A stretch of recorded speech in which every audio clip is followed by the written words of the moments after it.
Good morning, everyone. It's been a while since I posted a video. I've been feeling down, spirit kind of low, not because of COVID or I've been sick of anything like that. The only thing I'm sick of is us as a people not coming together to do something for ourselves and the betterment of our people. I notice Chicago's been in the news all the time. Everybody is talking about Chicago, Chicago. No one's paying attention to Joe Biden and our missing in action Vice President Kamala Harris and the things that's going on behind the scenes. I see Hassan Campbell, you're back and you're talking about Chicago. Everyone is talking about Chicago. Okay, let's get to Chicago. Everyone wants to know about the violence and the killing and all the murders that's going on in the streets of Chicago. Yes, you're right. It needs to stop. I agree with everyone. It needs to stop. But to stop something, you have to go back and see where it started. You always have to go back to the root of every problem. That's how you can figure it out. Now, let's go back to the root of Chicago itself, the city of Al Capone, where they were on the side of their cars holding machine guns, doing drive-bys back in the 30s. In Chicago, Frank Nitti, all these guys that y'all like to wear their names today, you keeping their spirits alive and you wondering why you doing the same thing that they were doing back in the 20s and 30s. See, you don't understand the concept of spirit. That's why you must start where you are in the physical. But we're moving from Al Capone. We can go on to the dailies. We can go from there to the Black Panthers. We can go from the Black Panthers. We can go to Larry Hoover. We can go to Jeff Fort. We can go to King David. See, all these are great black men that started in Chicago. You wonder why Chicago is like it is. See, Chicago is the headquarters of the Nation of Islam. And you wonder why Detroit and Chicago is the two cities that they are allowing all the criminal elements to take place. Everything that you could think of is happening in Chicago or Detroit. Have you noticed if you looked at a map and studied geography, you would see that Detroit and Chicago, the distance between the two of them is the same distance between Mecca and Medina in the Holy Land, Arabia. That's for a reason. See, Elijah Muhammad started the Nation of Islam in Detroit City. He left Detroit and came to Chicago and made Chicago his headquarters.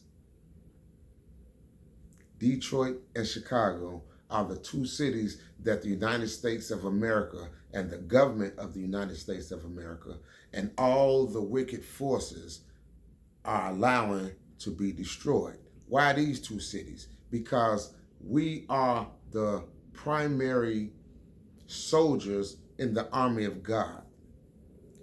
Detroit and Chicago. See, you can't get away from it. If you search the history of Chicago, if you search the history of Detroit, you will see that both of them was living good. Both of them had jobs. Both of them had factories. Both of them had steel mills. What happened? They closed both of them down approximately around the same time. Why? Why Chicago and Detroit? They know that this is the hub of God's army. And they are allowing God's army to be destroyed by some of our own hands. This is by design. Chicago, whoever controls Chicago controls the country. They know that. They want you to think it's New York, take a bite out of the Big Apple. No, it's never been New York. New York has always been the hub for immigrants. Everybody that come to America, they all start off where? In New York. See, that's their hub. Our hub is Detroit and Chicago. If you study the scriptures, the Bible say that the people were seeking after a sign. Jesus said, "You wicked and adulterous generation seeketh after a sign, but I will not give a sign to you." The only sign that will be given to you is the sign of Jonah. As Jonah was in the belly of the whale 3 days and 3 nights, so shall the Son of Man be in the heart of the earth. Now, if you look at a map and lay it flat on the table, what the whole world, you will see that America is in the middle. And the middle of America is Detroit City. Detroit City was pumping out steel to the whole planet. We had Motown. We had General Motors. We had Ford. See, all this was coming out of Detroit.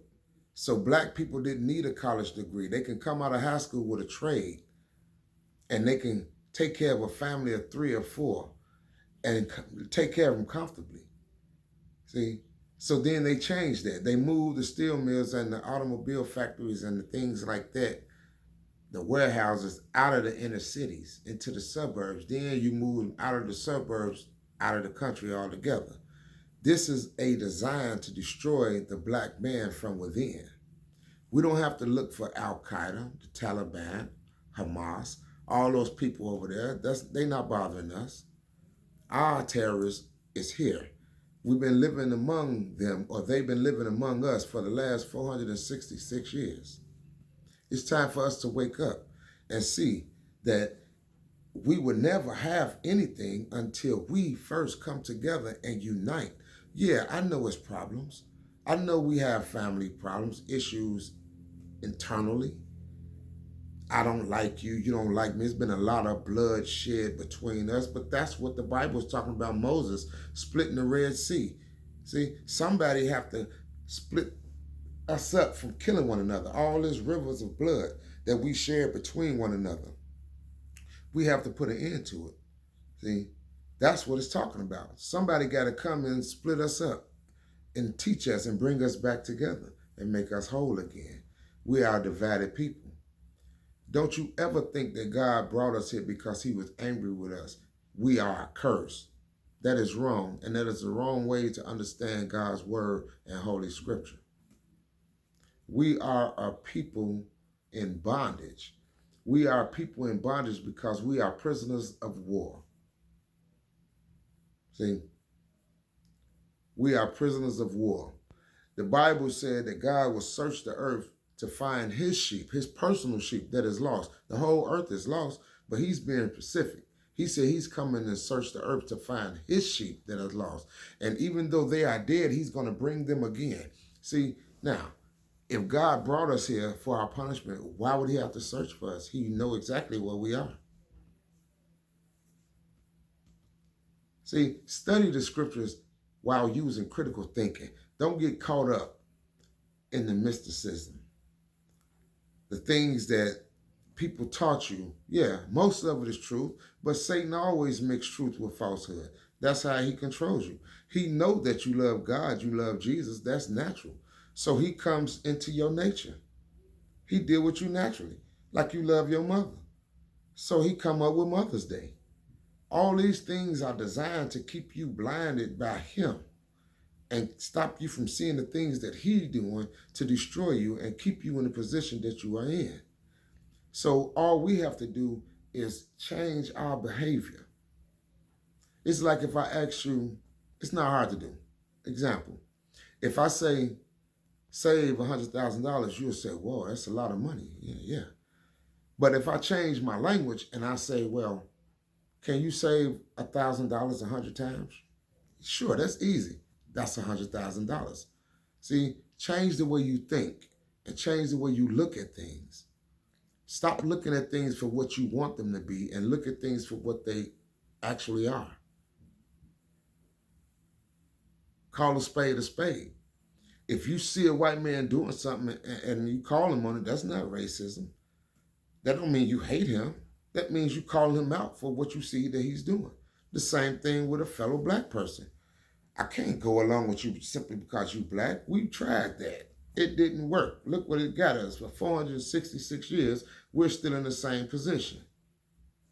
Have we moved? No. We could drink out of a fountain now. We can go downtown to a movie. You can date a white girl. I can work for Massa, but I mean, I'm not running Massa. I'm not even contributing to his world. I'm serving him in his world that my fathers already built. They already contribute to everything that they live in.